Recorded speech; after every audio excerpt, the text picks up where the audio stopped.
Panel de expertos y expertas. Embajadores de la ciencia. Dirige y presenta Julio Ángel Olivares Merino.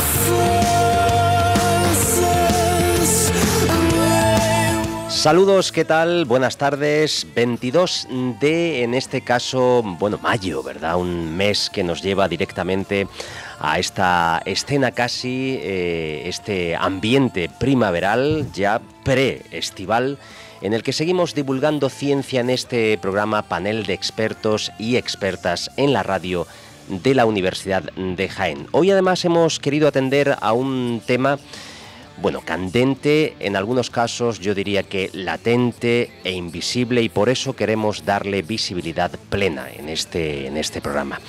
Hemos invitado a María Hernández Padilla. Ella es profesora del Departamento de Enfermería de nuestra universidad y dirige un proyecto, una misión que lleva por título Identificación de la población femenina y priorización de sus necesidades prácticas y estratégicas de género en mujeres y niñas desplazadas internamente a Bamako por el conflicto armado del centro y norte de Mali. Ella es una experta que desde luego pone cuerpo y alma en todas sus investigaciones y fuera de micrófono, porque realmente hemos coincidido en el campus universitario en varias ocasiones. Me ha estado hablando sobre este proyecto y desde luego era más que necesario traerlo aquí a los micrófonos de la radio universitaria. Aquí en el estudio de Uniradio Jaén, José Antonio Riceliche en las labores técnicas, asistido por Cristian Pulido también en labores de documentación. Pues vamos a comenzar. Después de este indicativo lanzadera hablamos ya con nuestra invitada María Hernández Padilla. Donde la ciencia es arte, donde la investigación es divulgación. Panel de expertos y expertas en Uniradio Jaén.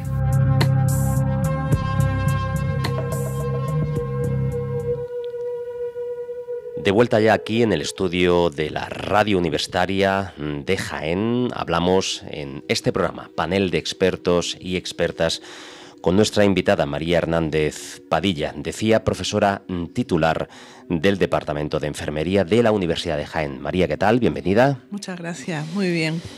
Lo comentaba al principio, ¿verdad?, en la presentación, necesario absolutamente visibilizar no solo el proyecto, sino el propósito, que es esta situación, ¿no? Que, desde luego, no sé si visibilizar en este caso también supone denunciar lo que está pasando.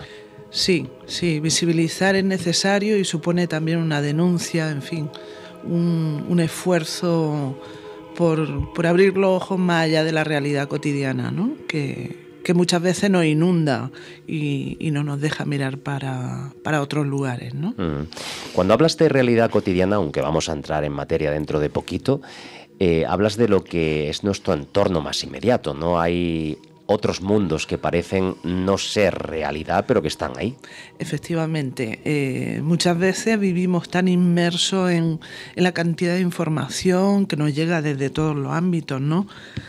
Muchos de ellos de las redes sociales tan presentes en la actualidad, que no miramos más allá justamente de esa realidad inmediata que puede ser Andalucía, España o incluso, en el mejor de los casos, Europa, ¿no? Pero hay otros lugares del mundo donde esa realidad es mucho más dura, ¿no? Pues sobre esa misión, ¿verdad?, cuyos descriptores son los siguientes, voy a repetir: identificación de la población femenina y priorización de sus necesidades prácticas y estratégicas de género en mujeres y niñas desplazadas internamente a Bamako por el conflicto armado del centro y norte de Mali, vamos a hablar dentro de unos instantes. Pero antes, María, si te parece, para contextualizar un poco esta entrevista, coméntanos qué es para ti la investigación y qué lugar ocupa en tu día a día.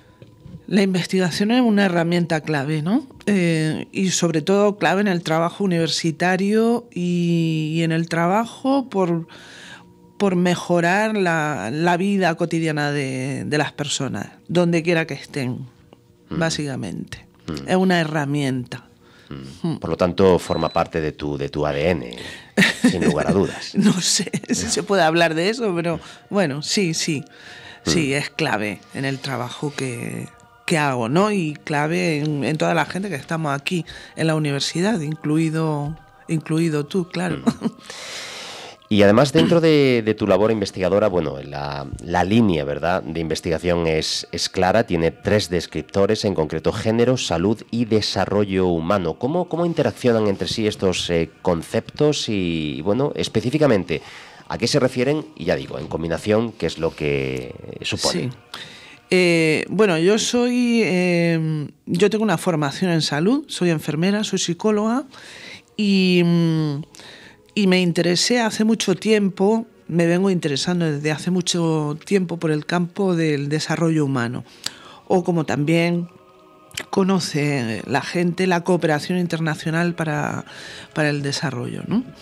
La perspectiva de género es clave, ¿no? Y lo sabemos y tenemos un compromiso con el género desde la 4ª Conferencia de las Mujeres de Pekín, ¿no?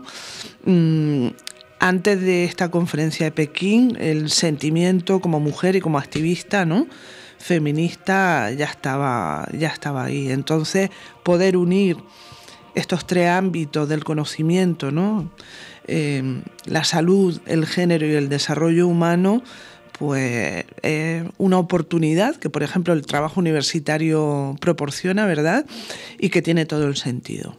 En el caso de la misión de Mali. ¿Qué eco te haces de todo esto en las asignaturas que impartes aquí en la universidad y sobre todo, qué receptividad con pruebas hay entre el alumnado?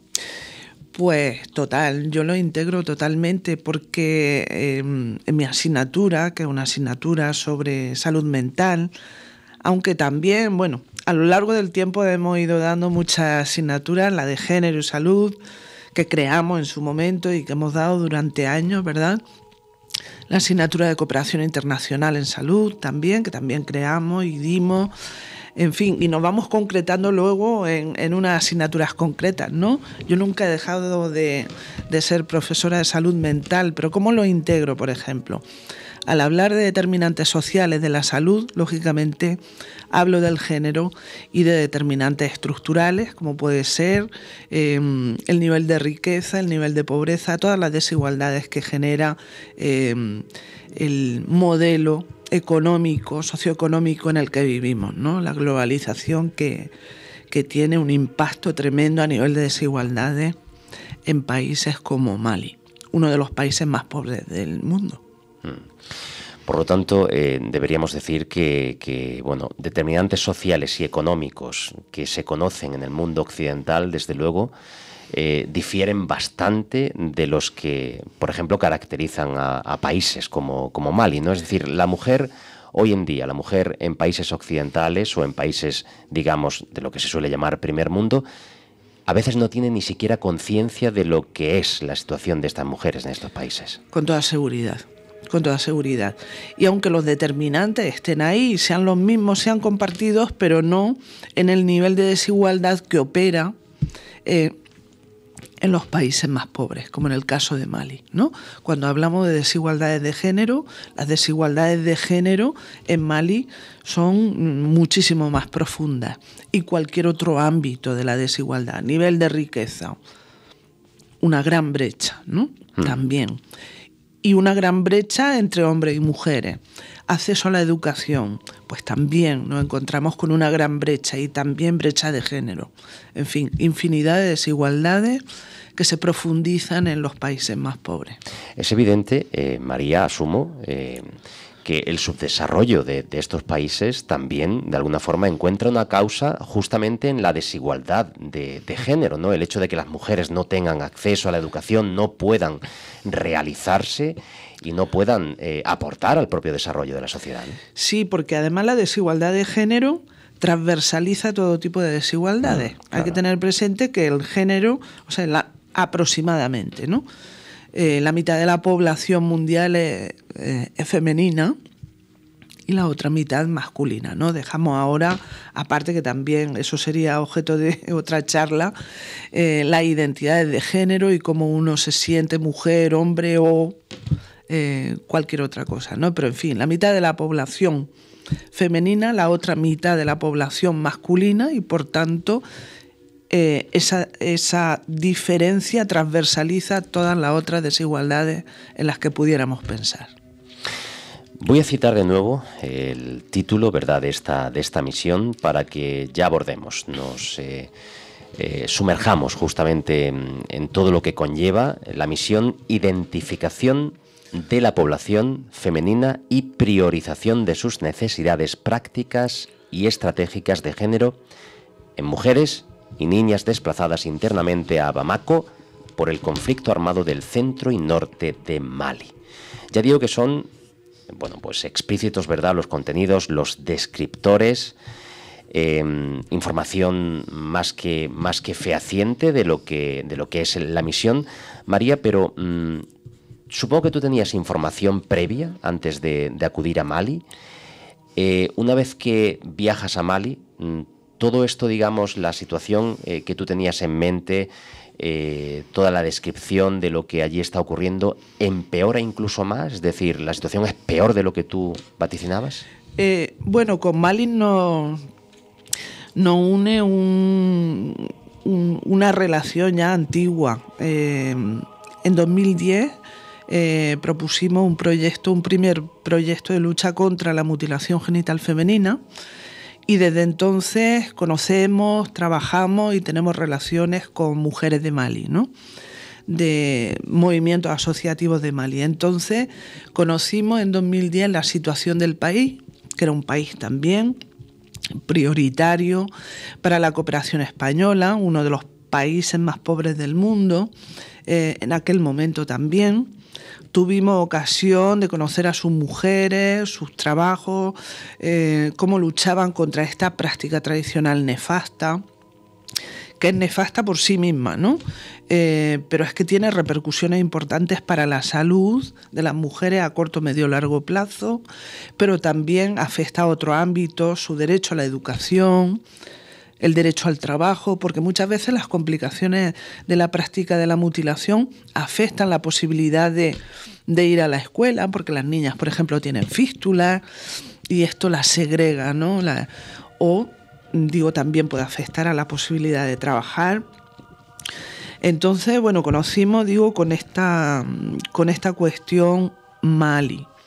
La situación que vimos era la que los informes constataban, ¿no? Pero siempre verlo en vivo y en directo te hace ser más consciente de que realmente cuando decimos un país de desarrollo humano muy bajo, significaba lo que estábamos viendo. En esta ocasión, en 2023, que es cuando yo he vuelto, porque teníamos prevista otra vuelta en 2012, que fue cuando ocurrió el conflicto, cuando surgió el conflicto, ¿no?, secesionista de los tuareg, y desde entonces el país no ha dejado de estar en guerra, ¿no?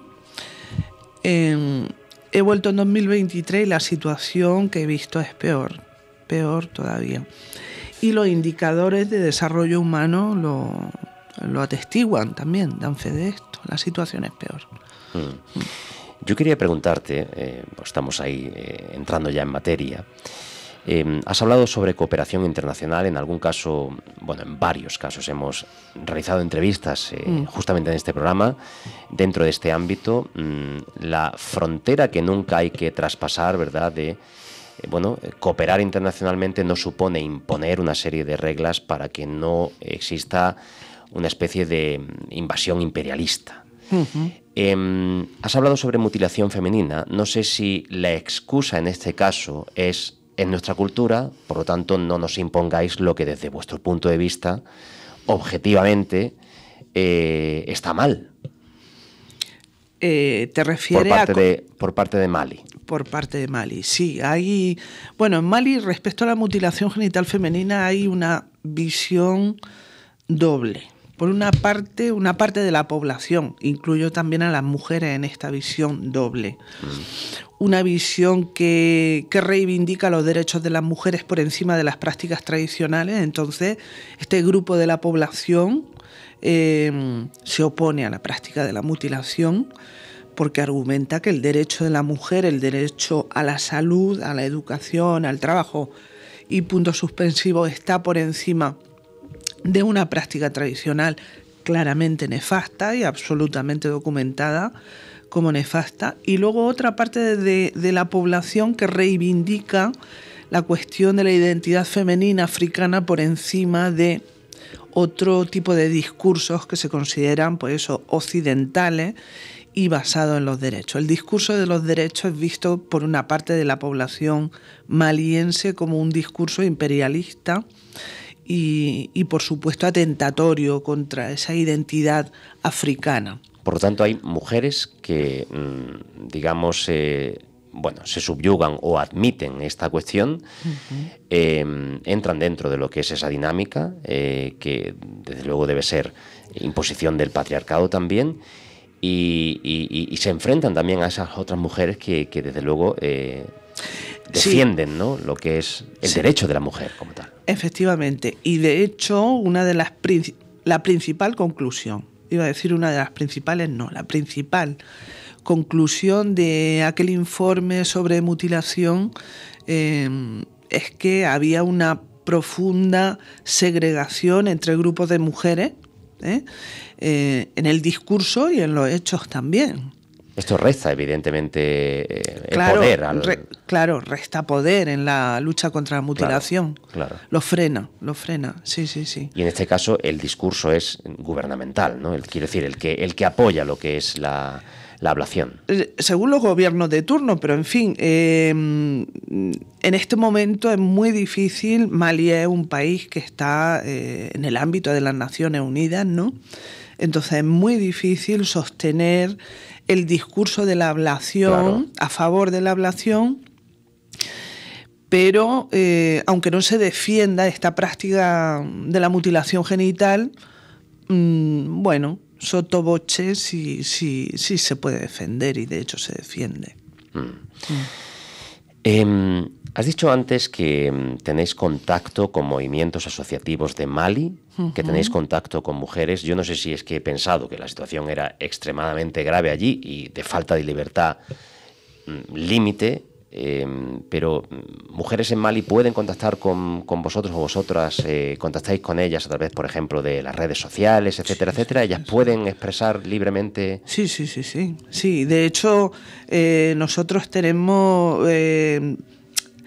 contacto con muchos movimientos que conocimos allí con motivo de este proyecto 2012. Y en este proyecto del que estamos hablando hoy, ¿no?, de las mujeres desplazadas por el conflicto, hemos trabajado con una de esas asociaciones, de esos grupos, Musonet Mali, que lidera Mama Koité Doumbia, que es un referente internacional, ¿no?, africano, ¿no?, en los movimientos de mujeres, movimientos africanos de mujeres. Y que también, si no recuerdo mal, disculpa que la entrevistaste aquí. Efectivamente. Sí. Pues en este caso, este proyecto que nos trae aquí ha sido trabajado con esta asociación, con Musonet Mali y con ella, claro. Corrígeme si me equivoco, María, una misión de 14 días. Sí, yo estuve 14 días. Del 10 al 25 de febrero de este año. Sí. Supongo que más allá de tus objetivos como investigadora, este viaje te habrá marcado como persona. Sí, es que viajar a África te tiene que marcar.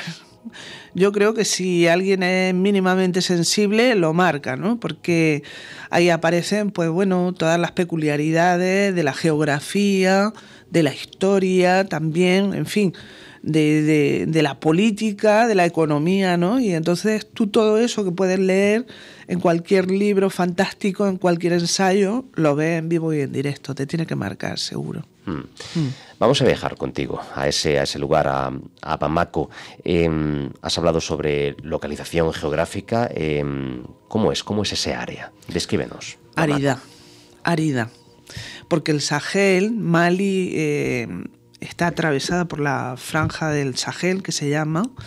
La parte norte de Mali está dentro de esa franja que abarca 10 países, desde el oeste hasta el este, toda la parte ancha del continente africano, ¿no? Y entonces Mali es semidesértica en su clima, así es. Y cuando llega, y bueno, yo llegué en febrero, que todavía no es la época seca, no era la época seca, es ahora, en este momento, y tengo ahí una fotografía que me hicieron, por favor, a la gente que tenía al lado en el avión, ¿no? Y entonces se ve cómo es, en una época no seca todavía, cómo es... en este caso Bamako, ¿no? Que fue donde yo llegué, ¿no? Y pues se si ve... te parece, sí. Si puedes mostrarnos, aunque evidentemente los oyentes no van a ver la foto, pero para que vayamos describiendo, porque viajaste sola, Viajé María. sola, sí. Sí, ¿verdad? Sí, sí.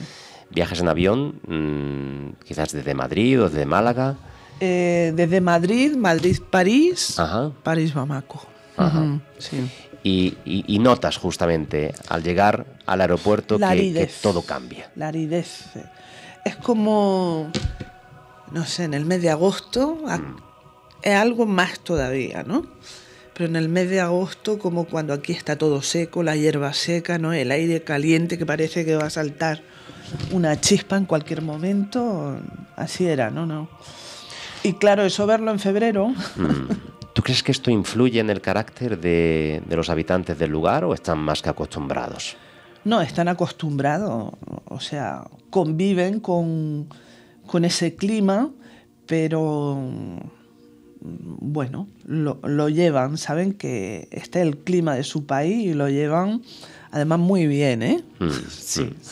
Bueno, pues está María, nuestra invitada, revisando, ¿verdad?, ese catálogo de imágenes que, bueno, en algún momento dado, si quieres, podemos identificar para vivir un poquito más, ¿verdad?, más de cerca. Ahora estamos viendo la fotografía. La verdad que sí.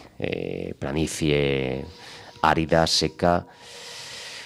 Bueno, un paisaje que anticipaba la situación que ibas a encontrar, ¿no? Básicamente. Sí. Y con ese clima semidesértico, todas las necesidades que se pueden derivar de ahí, ¿no? Porque te das cuenta de que la crisis climática no está viniendo, está ya. Esta es una especie de prólogo de lo que realmente va a pasar o de lo que está pasando en algún lugar. Pasando ya, sí. Y ahí lo ves inmediatamente. Descríbenos, yo sé que son muchos, ¿verdad?, los objetivos de esta misión, pero descríbenos los objetivos y sobre todo descríbenos cuál es esa realidad que justifica la misión. Bueno, sale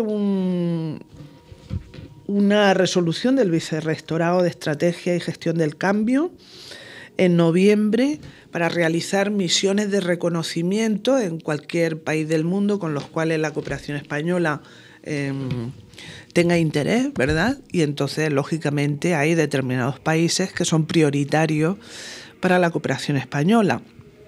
Los países más pobres del mundo, y entre ellos en África, Mali es uno de ellos. Entonces, a mí me dio un flash, ¿no? Porque conocemos bien por los testimonios de Mama Koité, que trabaja con nosotros, ha trabajado hasta este año, todos los años en el máster de violencia de género. Yo, que la conocía con motivo del proyecto de Mali, la invité a hablar de la situación y de la posición de las mujeres africanas. Entonces conocemos, digo, a partir de sus testimonios, cuál es la situación de las mujeres malienses que están viviendo el conflicto del norte y del centro ahora, porque el conflicto está bajando, ¿no? Entonces, perdona, que me hay... ¿Bamako está en el centro o en el norte? No, Bamako está hacia el sur. Hacia el sur, es decir, está llegando el conflicto justamente a la zona. Está, aquí tengo un mapa, entonces te voy a enseñar dónde está Bamako. Sí, y ahora vamos a reconfigurar, ¿verdad?, la pregunta que te planteaba, que era objetivos y justificación. Bueno, ahí está el mapa. Este es el país. Para que tú te hagas una idea, Mali tiene como más del doble de superficie que España. ¡Qué barbaridad! Más del doble. Por aquí tenía los datos, ahora te los voy a dar, pero en fin, más del doble. Entonces, el conflicto se inició en la región del norte. Como ves, la región del norte es la más grande, ¿no? Y esta parte del sur, Bamako está aquí, y esto, el mapa terminaría por aquí, o sea que está en la zona del sur. Es decir, Mali, para situar un poco al oyente, colinda con Mauritania, con Argelia, con Nigeria y con Burkina Faso y con Guinea. Con Guinea, Senegal, exacto, también ahí, ¿vale? Y con Costa de Marfil, que estaría por aquí debajo. Si mal no recuerdo, María, también entrevistamos aquí en la radio de la Universidad de Jaén al responsable de la biblioteca de Tombuctú, ¿puede ser? Que visitase la Universidad de Jaén. Sí, hace tiempo. Me suena, sí. Hace tiempo, efectivamente. Entrevisté, sí. Nos estamos situando poco a poco. Sí. Así que el conflicto ahora mismo... El conflicto que se originó en el norte, ¿verdad?, está descendiendo, bueno, está en todo el país, sí, ¿verdad? Y la zona que está en este momento, lo digo entre comillas, en teoría libre de actos violentos, es la capital.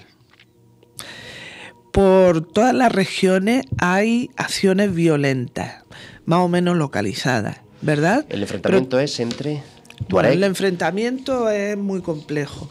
El enfrentamiento nació siendo a partir de un golpe de Estado que tiene lugar en 2012. A ese golpe de Estado se une esa iniciativa de secesión de independencia tuareg. Pero los tuareg en Mali constituyen un 1% de la población solo. ¿Qué pasó? Que los tuareg vinieron, esa etnia vino mayoritariamente desde Libia, en la época de Gaddafi, vinieron desde Libia hacia Mali para apoyar esa reivindicación de independencia, ¿no? ¿Y el golpe de Estado lo llevan a cabo los tuareg? No. Bueno, también parte, ¿no? Sí. Bueno, entonces, Argelia se incluyó en este, digamos, en este proceso. En principio, con población que tenía, digamos, unas reivindicaciones más de tipo religioso, ¿no? Entonces, bueno, ahí hubo distintas etnias que se incorporaron a esa petición de independencia. Los tuareg, independencia, ya lo voy a decir, independencia territorial. Y luego toda la gente que vino de Argelia comenzó a realizar su independencia desde el punto de vista religioso. Y ahí se introduce, digamos, la población yihadista con sus pretensiones religiosas, ¿no? De llevar la yihad también al territorio. O sea que hay un totum revolutum total.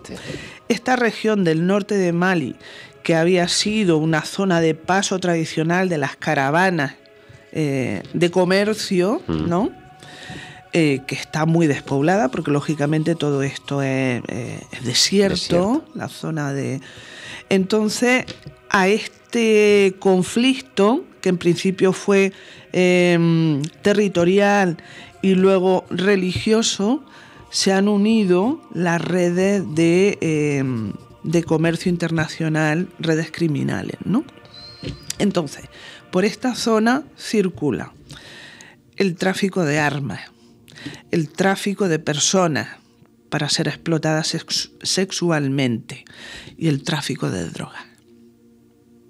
Entonces, cuanto más desestabilizado está esto, mejor contexto surge para esas redes criminales. Es decir, en el norte de Mali tenemos que por un lado entran lo que es la reivindicación religiosa y territorial, y también se aprovecha en los países del mundo, digamos, las redes criminales de todos los países del mundo para entrar por la zona. Para entrar con seres humanos. Todo esto camino de Europa, ¿eh? ¿Pero seres humanos que se explotan en el país o seres humanos que vienen de otros países? Que pasan por aquí y son traficados hacia Europa.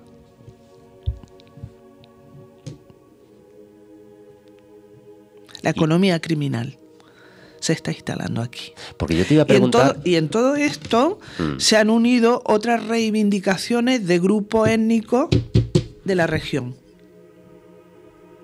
Los peul, por ejemplo, que están muy implicados en el conflicto y que han perdido la posibilidad de desarrollar su economía tradicional, que es a base del ganado, ¿no? El ganado es su forma de vida, ¿no? ¿Y el conflicto surge entre todos esos intereses o hay, digamos, apoyo entre ellos? Porque supongo que también de alguna forma se repartirán, dicho sea así, el pastel, ahora hay, ¿no?, intereses de todo ello sobre esa economía criminal, claro, que cada uno facilita, claro, una ganancia de dinero, que es mucho dinero, y bueno, iba a decir muy fácil, relativamente fácil. Es más fácil, digamos, dar cobertura a alguien que está traficando, ¿verdad?, y ganar dinero por esto, que salir al campo a pastar con los animales, ¿no? Es más pesado. María, parece increíble, y lo que voy a decir es verdad de perogrullo, parece increíble que en el siglo XXI todavía hablemos de tráfico de personas. Sí, sí, con fines de explotación sexual. Y especialmente mujeres. Porque la prostitución es un negocio global. Entonces, las mujeres, y bueno, las mujeres no solo, no solo africanas, pero también africanas, se están constituyendo en un objeto exótico, objeto de comercio. ¿Y Naciones Unidas no hay nada que intente evitar todo esto? Hay una misión de Naciones Unidas específica desde 2013, es decir, poco después de surgir este conflicto, al principio, Naciones Unidas se instaló ahí. Creo que, si no recuerdo mal, hay 6.000 personas de Naciones Unidas en esta misión. La MINUSMA se llama, Naciones Unidas Mali, MINUSMA, Mali. Pero no son soldados. Hay soldados también. Hay soldados también. Un poco con el fin de apaciguar la situación y en fin, de con su presencia, ¿verdad? Ayudar, disuadir también, en fin. Porque supongo que se conocerán claramente los itinerarios de tráfico, ¿no? Claro, y sobre personas. todo quienes conocen los itinerarios de comercio son todas las personas que han vivido en el norte de Mali y que conocen la región mejor que nadie. Todas las etnias presentes aquí conocen cuáles son los itinerarios de las caravanas para traficar. Entonces, esas personas se han unido también a los objetivos de las redes criminales. Pues aprovechan económicamente también. Claro. Y sobre todo en un contexto donde la guerra está presente, ¿verdad?, donde,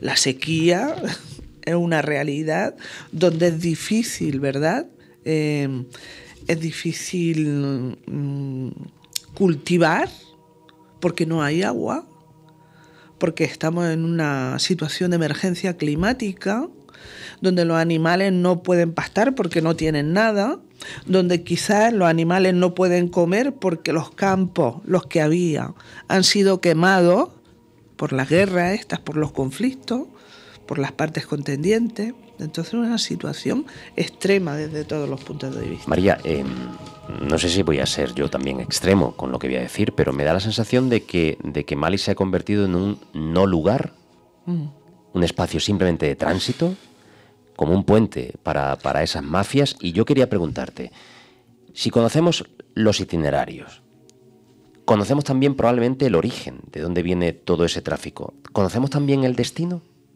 Europa, el destino de todo eso.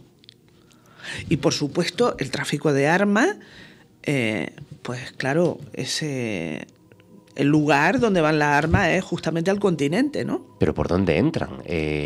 Personas que van a ser explotadas sexualmente, es decir, ¿cómo no hay un control en aeropuertos, en puertos, en...? Bueno, tú sabes que toda la economía criminal tiene una capacidad económica que, no sé, a mí se me escapa de la mente, ¿no?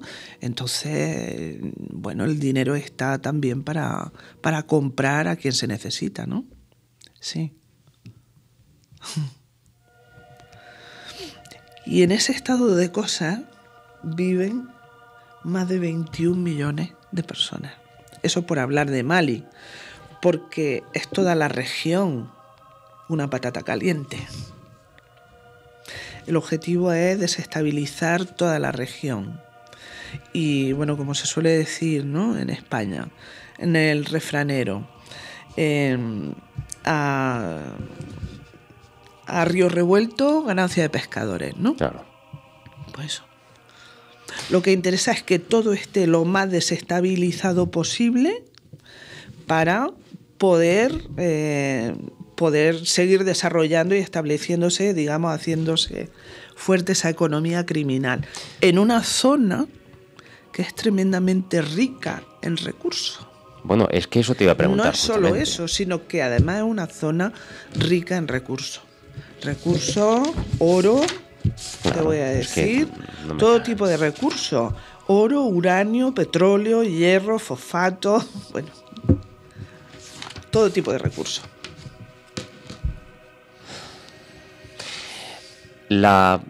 Por lo tanto, digamos, el propósito es crear el caos, desestabilizar, pero al mismo tiempo supongo que también crear el terror, ¿no? Porque... Claro, y tengo aquí, ahora después te lo voy a enseñar, un pequeño vídeo que me reenvió Mama Coite, que tú conoces, que se lo había reenviado una amiga suya, periodista, y entonces van cambiando los métodos de aterrorizar a la población, ¿no?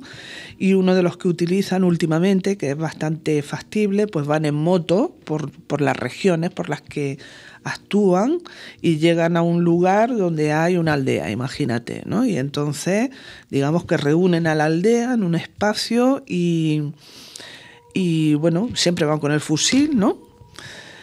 Y bueno, pues los maltratan, también los matan en ocasiones, ¿verdad? En fin, pero causan el terror solo con su presencia, ¿verdad? Con la violencia que ejercen cuando están delante de la población y, claro, la población está aterrorizada. Tremendo, la verdad. Supongo que además es una situación que sufre la población, pero más especialmente y peor aún la mujer. Sí, las mujeres especialmente, porque las mujeres históricamente han constituido un arma de guerra. Entonces, abordar a las mujeres supone... digamos, lo voy a decir entre comillas, la parte más frágil, en el sentido de que las mujeres tradicionalmente, por la socialización de género que tenemos, nos ocupamos, somos las principales responsables de la familia, ¿no? De la familia, las personas mayores, los niños, las niñas. Entonces las mujeres tienen una serie de cargas que las hacen especialmente vulnerables, ¿no? Entonces atacar a una mujer es muy efectivo, porque la mujer pierde la capacidad, y si pierde la vida, la pierde completamente, la capacidad de atender a la familia, pero también violentar a la mujer supone instalarla en un estado de vergüenza permanente ya para la comunidad. La comunidad rechaza a las mujeres que de alguna forma han sido violentadas. O sea, no hay empatía en la comunidad con la mujer violentada. Así es un patriarcado. Ese es el patriarcado. Y no sé si la pregunta es procedente, pero ¿el propio marido de la mujer violentada? A veces el marido está, otras veces no está. Otras veces la mujer es violada delante del marido y delante de su hijo. Y se han hecho violaciones masivas en todo este conflicto de Mali, violaciones masivas que creo que de esto ya hablamos. Entonces, las mujeres mayores han sido violadas por niños, que también se han incorporado a la guerra, ¿no? Niños soldados. Han sido violadas por niños. ¿Para qué? Para entrenarse. Para entrenarse en la sexualidad, ¿no? Imagínate. Y las niñas y adolescentes han sido violadas sistemáticamente por los señores de la guerra, por los líderes de esos grupos violentos. ¿Para qué? Pues para llevarse un premio, ¿no? Una niña que, adolescente, imagínate, ¿no? Despertando a una vida adulta, una vida sexual, en fin. Posiblemente que no haya tenido ningún tipo de relación sexual previo, entonces es como una especie de premio para los señores de la guerra. En fin, y luego mujeres de todas las edades han sido violadas, desde las más pequeñas hasta las más mayores, hasta las que quedan por el centro. Todas han sido violadas por todo tipo de hombres que están implicados en el conflicto, ¿no? Es tremendo. Yo recuerdo, ¿verdad? En una película, Diamante de Sangre, se nos queda solamente la visión, digamos, de la lectura de un libro, de una película, y sigue pareciendo que esto no está ocurriendo, que esto es ficción, tal y como tú lo trasladas. Yo no sé si habrás tenido, pues la terrible oportunidad de asistir a alguna situación de este tipo. Supongo que no. No, porque además es que Mali, si tú ahora te metes en la página web, la embajada recomienda no viajar a Mali. Recomendación absoluta. Incluso la embajada española en Bamako tiene prohibido también viajar ella misma, ¿no? Por el país, porque Qué barbaridad. Es una zona en riesgo, no solo a la gente que viene de fuera, ¿no? Que puede ser o turista o que va con algún objetivo de trabajo o de investigación, como en este caso, sino que hay una limitación muy importante para viajar por el país, porque no hay nada seguro, francamente. El propio país, la propia capital Bamako está tomada, ¿no? por los militares con metralletas, en fin, hay un despliegue de seguridad, ¿no? Importante. Por lo tanto, tu viaje constituía un riesgo considerable. Bueno, por eso Bamako, que es, digamos, la que está libre, como te decía antes, de actos violentos, aunque me dijeron cuando iba a ir, dice, estamos... Claro, lógicamente reciben avisos de posibles actos violentos también en la capital, ¿no? Que sería, imagínate, desde el punto de vista de los terroristas, sería fantástico poder hacer un atentado en Bamako, ¿no? Pero hay mucha seguridad, hay muchos organismos internacionales, mucha seguridad desplegada, no solo del gobierno, sino también de todas las instituciones de Naciones Unidas, en fin. Y entonces es la zona más segura del país, pero bueno, seguridad 100% no hay en ninguna parte del mundo, ¿no? Tampoco en España, digo yo. Según por donde te pases, ¿verdad? Puede ser un deporte de riesgo. Entonces yo fui allí, lógicamente en las mejores condiciones, ¿no? Y alojada por una zona del centro de Mali donde hay mayor seguridad en todo el país. Entonces, bueno, pues lo demás, si te quieres preocupar, ya piensa en esto, pero si no te quieres preocupar, pasas página y haces lo que tienes que hacer y ya está. María, tu propósito no es solo investigar, es también un propósito y un fin a buen seguro activista, sí, de denuncia. Yo la pregunta que te voy a plantear va directa a la línea de flotación. Evidentemente, media y vaya por delante mi reconocimiento y mi admiración por todo lo que realizas, tanto tú como las personas que estáis implicadas en este tipo de misiones, pero la pregunta es muy clara. ¿La situación es reversible? Yo no me atrevo, no me atrevo a decir nada, porque la situación es muy grave. Es muy grave y además la desestabilización progresiva de la zona tiene repercusiones globales para Europa, por ejemplo. Si el yihadismo se sigue desarrollando, esto es un riesgo para Europa, ¿no? También es un riesgo según para quién, ¿no? Para la gente que vive en alguna aldea del norte de Mali, imagínate el riesgo o la inseguridad de no tener agua, no poder cultivar, no poder hacer lo más básico, ¿no? O, por ejemplo, para el gobierno de Mali, el riesgo real es que los secesionistas, tuareg fundamentalmente, pues consigan, digamos, independizarse del resto del país, ¿no? Con lo que esto supone de empoderamiento económico de una parte del país, ¿no? Ya que hablas de empoderamiento, ¿qué expectativas puede tener una niña en Mali? ¿Qué se le puede contar acerca de la vida? ¿Qué motivación? Tenía un dato por aquí, bueno, si es que habría que tener más espacio, no sé, o más tiempo, pero Mali es de los países que tiene peores índices en cuanto a acceso a la educación, acceso a la salud, ¿no? Y si además pensamos en las niñas que viven en las comunidades desplazadas por la guerra, todavía la situación es peor.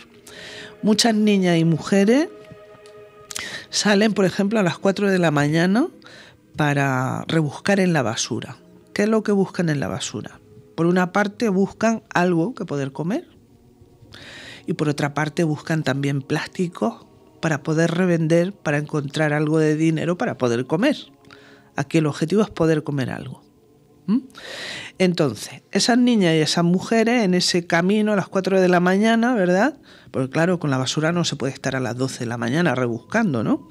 Con el calor que hace, hay que rebuscar de madrugada. Entonces, esas niñas y esas mujeres en ese camino, pues pueden ser violadas, pueden ser raptadas, en fin. Entonces imagínate, ¿y por qué las niñas van a rebuscar? Pues porque no tienen tampoco un colegio donde ir. Algunas de esas comunidades desplazadas sí tienen colegio. Yo he visitado 3 comunidades desplazadas. La primera de Yatoula tenía un colegio, bueno, 2 aulas, ¿no? En un espacio habilitado más o menos, con niños y niñas allí. La verdad es que había más niños fuera del colegio que dentro, también hay que decirlo. Niños y niñas como alumnado, sí. ¿Y profesores o profesoras? Sí, ¿también? Sí. Pero en las otras 2 comunidades que he visitado no había colegio. Entonces, si no hay colegio, los niños van con sus madres. Sí las tienen. Porque a veces esos niños han perdido a la familia en el conflicto y se han desplazado con otra parte de la familia, pero se buscan la vida como pueden, ¿no? Entonces, si no la han raptado y no la han violado en el camino a la búsqueda de basura, pueden llegar incluso también, después de buscar en la basura, hacer la mendicidad en la ciudad, ¿no? En Bamako. Y se pasan el día con ese calor de justicia, ¿verdad? Se pasan el día allí en, ¿cómo se llama? En ese espacio que hay en la autovía, ¿no? Una en cada dirección, y en ese espacio intermedio se pasan el día ahí, sin una sombra, sin agua. En fin, niños, muchos de ellos bebés, niños de 2, 3, 4 años, de todo tipo de edades.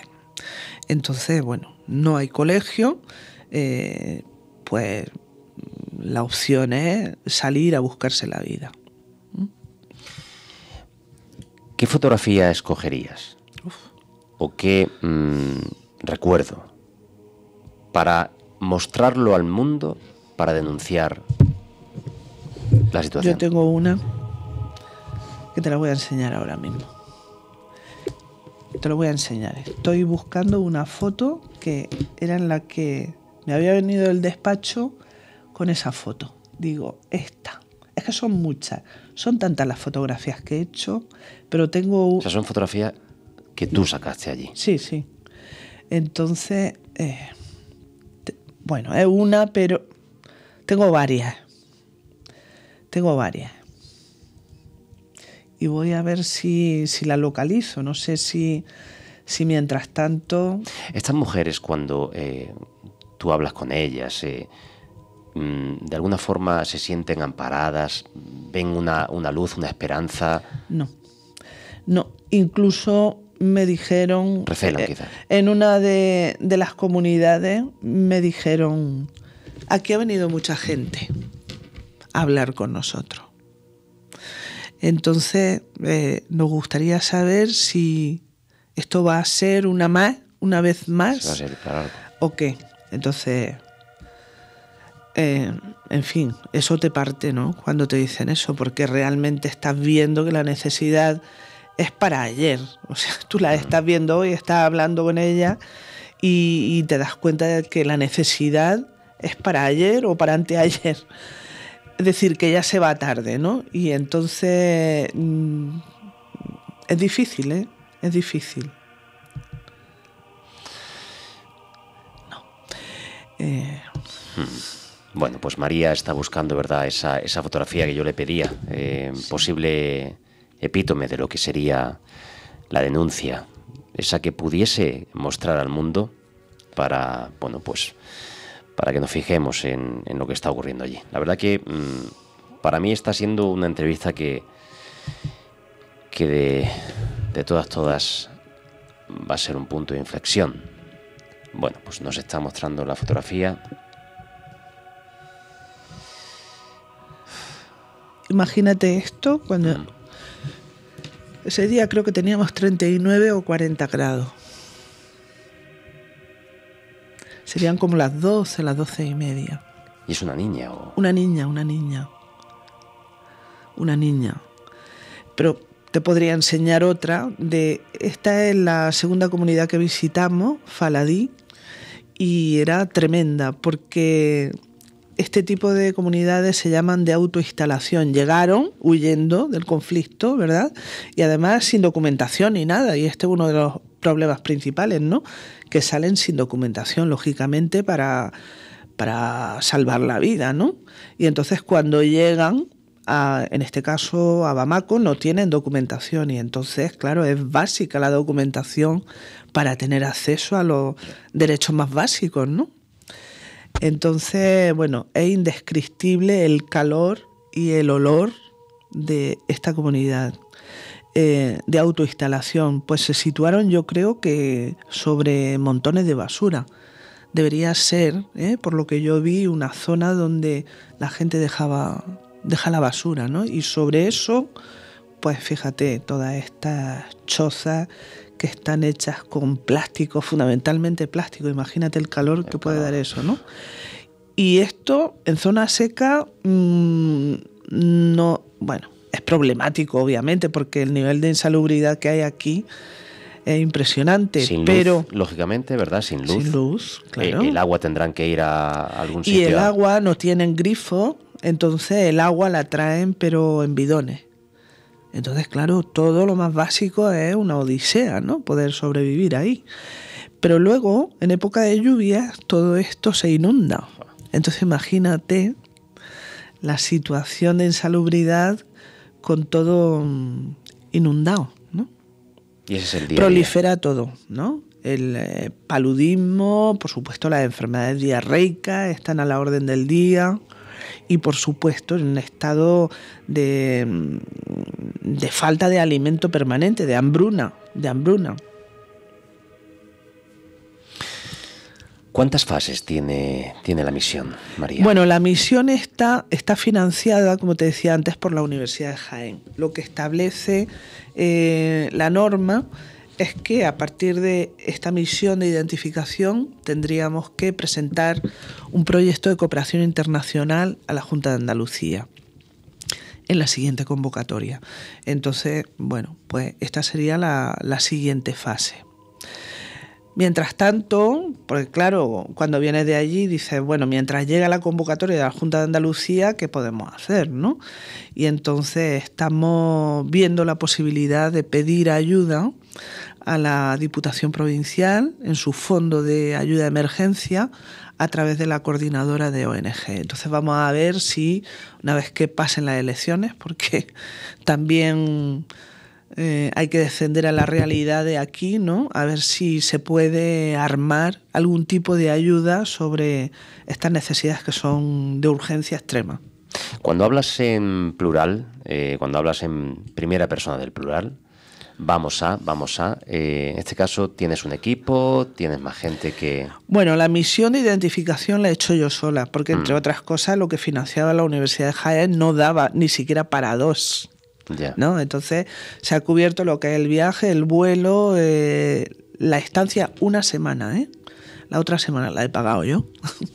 Entonces una semana de estancia y ya está, bueno, el seguro y poco más, ya está. Con eso se cubre todo. Entonces, claro que hay otras personas y por supuesto, también me refiero con el nosotros a personas que trabajan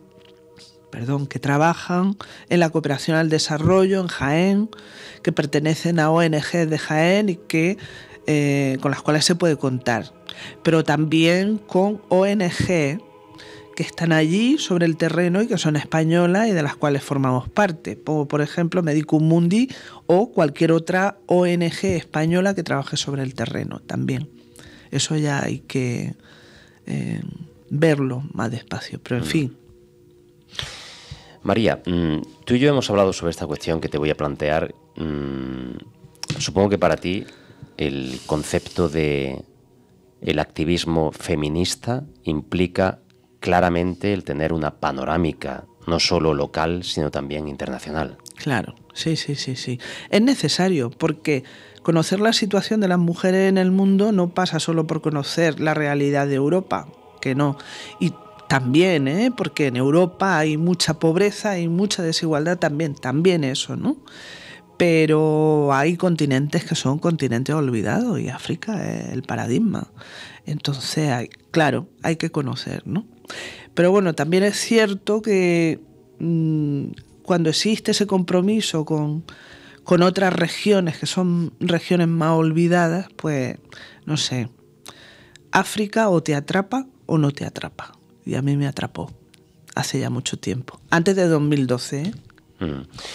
Nosotros aquí en la radio de la Universidad de Jaén hemos tenido pues ese contacto directo con África, con Visila Bokoko.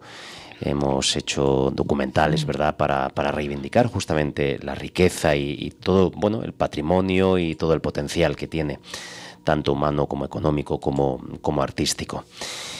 Bueno, pues es una de esas entrevistas, María, que a uno le gustaría perpetuar, ¿verdad? En el tiempo estamos llegando justamente al final, lo cual no quiere decir que no mantengamos, por supuesto, y además lo expreso taxativamente y lo subrayo, tienes todo el apoyo de la Universidad de Jaén, bueno, de la Universidad de Jaén, evidentemente de la radio de la Universidad de Jaén, quería decir, para visualizar todo lo que comporte esta misión, todas las fases que tenga para que hablemos sobre este tema.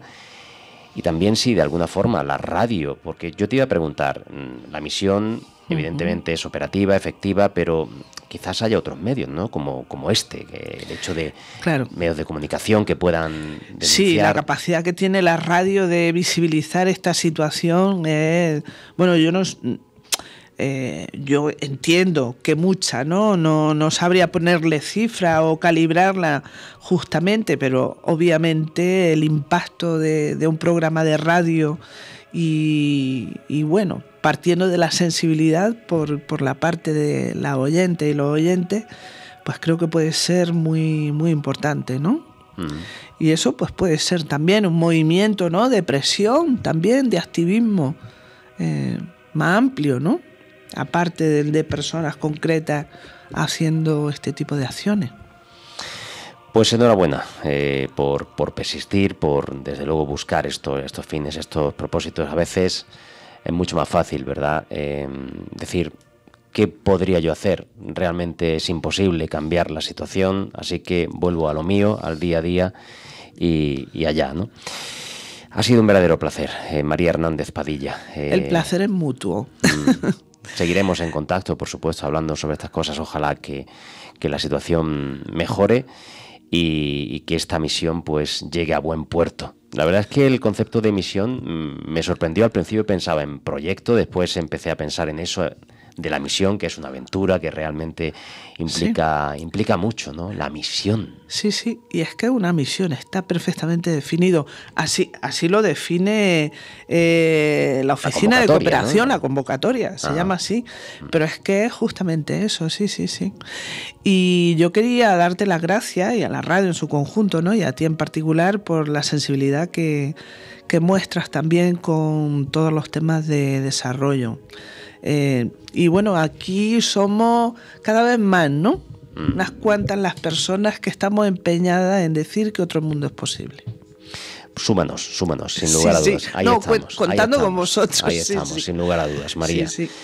Un verdadero placer. José Antonio Ruiz Elich estuvo en las labores técnicas, Cristian Pulido, ahí detrás de la cámara. Y te emplazamos, por supuesto, te invitamos. Esta es tu casa y tu reivindicación es la nuestra, sin lugar a dudas. Muchas gracias, Julio. Oyentes de la radio de la Universidad de Jaén, ha sido un verdadero placer. Nos escuchamos el próximo lunes aquí en Campus, panel de expertos y expertas. Que seáis felices. Donde la ciencia es arte, donde la investigación es divulgación. Panel de expertos y expertas en Unirradio Jaén.